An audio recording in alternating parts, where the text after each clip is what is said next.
Bonjour, alors pour l'Opéra de Liège, je voudrais présenter les séquences propulsor. Donc pour rappel, le concept de propulsor, c'est un élément qui est pensé pour pouvoir répondre aux limites et aux contraintes actuelles des publications sur les réseaux sociaux. D'abord, le partage vers des contenus vers les réseaux sociaux est limité. Vous avez toujours la même image qui est partagée chaque fois que vous partagez un lien. C'est toujours la même image. Et donc ça limite la capacité de promotion d'une page, un spectacle, un article, surtout quand on ne dispose pas d'une grande communauté qui peut commenter, liker, participer, qui est principalement le critère que les grandes plateformes comme Instagram, Facebook utilisent pour décider de la viralité des contenus. Donc c'est quelque chose qui limite la capacité d'attraction de l'attention des communautés qui sont connectées sur les réseaux. Donc la solution propulsor, c'est quoi? C'est de pouvoir générer rapidement des variations d'images. Donc c'est pouvoir mettre en avant des éléments clés d'une promotion. Et c'est de multiplier les angles de vue, multiplier l'usage d'images différentes, de textes, de citations différentes. Et c'est enfin de pouvoir gérer la publication de ces images vers les réseaux sociaux. Mais le tout en simplifiant ce travail de création au maximum, justement, pouvoir créer énormément d'images et pouvoir les publier et les tester pour voir ce qui accroche. Donc, comment ça va fonctionner? C'est que le principe est de combiner deux typologies de contenu. Il y a d'un côté une sélection automatique d'images. Alors ces images sont quelque part contrôlées, mais on ne va pas contrôler l'association de telle image avec tel texte. Ça, c'est le logiciel qui va s'occuper de faire cette association. Et évidemment, il y a certains éléments de texte, les dates, les titres, les noms de spectacles, les phrases qu'on va préparer, qui vont être préparés et sélectionnés pour créer les images. Mais le but, ça va être de laisser choisir l'application.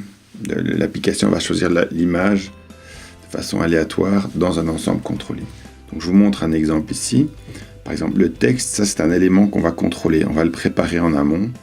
La citation, le nom de l'auteur, le nom du spectacle, la date, etc.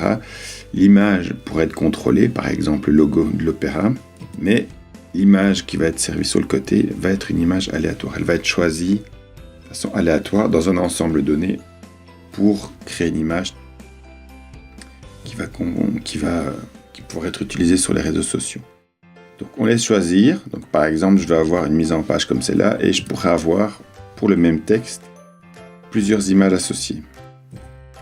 Et au final, on peut se retrouver avec éventuellement un deuxième template avec une variation. Et donc pour un même texte de départ, par exemple, je peux me retrouver avec plusieurs images. Et ces images différentes pourraient être publiées vers les réseaux sociaux. L'autre partie, c'est qu'on peut aussi, avec une même image, voire des images différentes, utiliser des phrases et des morceaux de texte différents.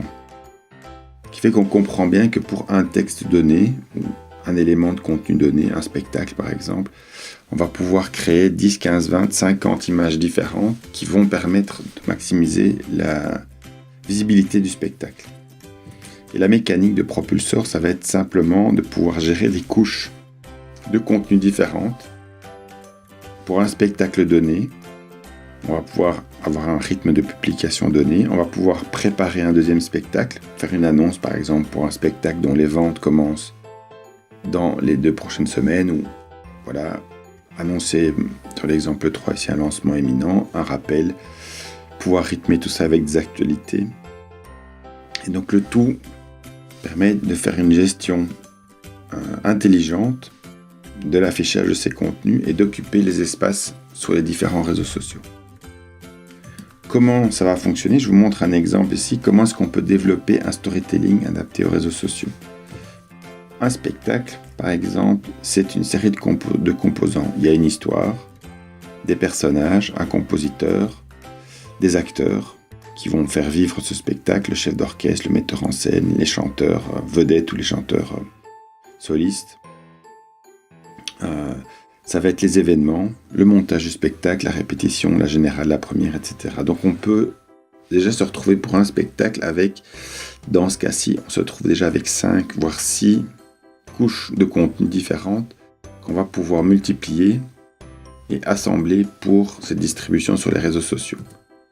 Les acteurs, par exemple. Prenons un exemple où nous allons utiliser 2 templates, un template avec une image à droite, un à gauche. Bon, pour rappel, on peut créer une infinité de templates, des images plein écran, des images, voilà, avec des logiques différentes. Donc ça, c'est vraiment ce n'est qu'une créativité de designer qui permet de faire ces images. Là, on pourrait créer des images comme celle-là. Par exemple, on va prendre, dans ce cas-ci, la chef d'orchestre. Et on va donner un élément. Ici, on a un template avec un fond noir et l'image est à gauche. On pourra avoir une autre variation avec un autre élément. Ici, on va mettre l'image à droite et le texte à gauche. Et on pourrait comme ça créer différentes images qui seraient issues d'une séance de shooting photo réalisée avec les comédiens. Voilà, ici, on va pouvoir présenter un acteur. Ici, voilà, donc c'est une photo qui est peut-être récupérée de spectacle. Une autre variante ici. Voilà, ici, d'autres éléments. Donc ici, on a déjà travaillé un peu plus les fonds pour se rapprocher de ce qui est produit pour l'opéra. Précédemment, c'était juste des maquettes pour voir un peu ce qu'on pouvait créer. Voilà, donc ici, si on reprend ces 2 images-ci, on remarque clairement, si je prends ces 2 images-là, qu'on pourrait avoir différentes postures du visage, différents visages de la comédienne ou de la cantatrice. Et éventuellement pouvoir créer après différents titres. Donc voilà, on arrive à créer comme ça une dynamique vraiment très intéressante. Ensuite, on peut commencer à parler des personnages. Voilà, ici on peut présenter un personnage, donc à décider d'une répétition, on peut présenter un autre personnage. Donc comme ça, on va pouvoir présenter différentes facettes du personnage pendant le spectacle. L'affiche.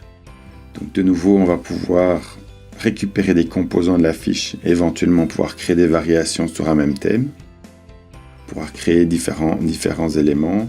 On peut éventuellement imaginer d'avoir un appel à l'action qui soit bien mis en évidence, ici avec carrément comme sur le site avec la forme du bouton. Éventuellement ce genre d'image, bon, si on prend l'exemple de Facebook, peut être connecté directement avec un lien, il y a un call to action du bouton vers la billetterie. Bon, voilà, les éléments du spectacle, on va pouvoir venir reprendre certains éléments, avoir la créativité qu'on pourrait mettre en place si on veut rajouter un texte ou déjà simplement rajouter le logo et la date du spectacle. On peut venir avec une série de 5, 10, 15 photos et automatiquement elles seront marquées avec les bonnes informations de cachet qu'on souhaite mettre pour reprendre l'identité de l'opéra. On peut imaginer les activités. Là, j'ai repris une image qui était déjà utilisée par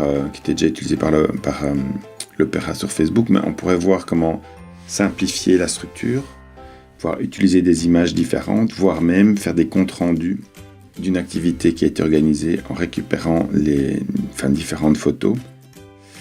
Et donc de nouveau de se retrouver avec différents éléments qui peuvent fonctionner. Donc je vais revenir juste ici en arrière.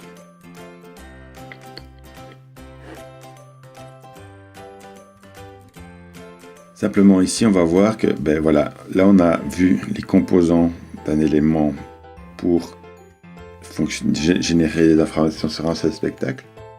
Mais on voit qu'on va pouvoir aisément décliner la création de ces contenus, mais pour les différents spectacles. Donc il y a évidemment un travail à faire pour la préparation des textes et la sélection des images.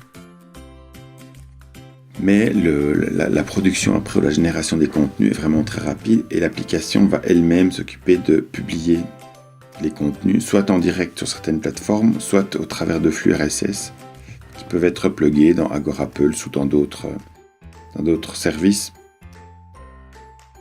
pour pouvoir gérer les rythmes de publication qu'on souhaite mettre en place.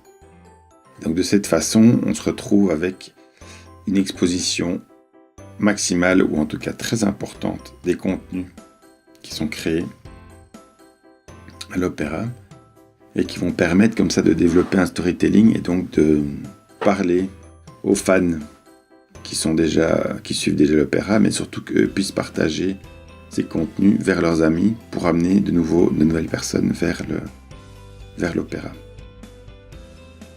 Voilà, merci d'avoir écouté jusqu'ici, à très bientôt.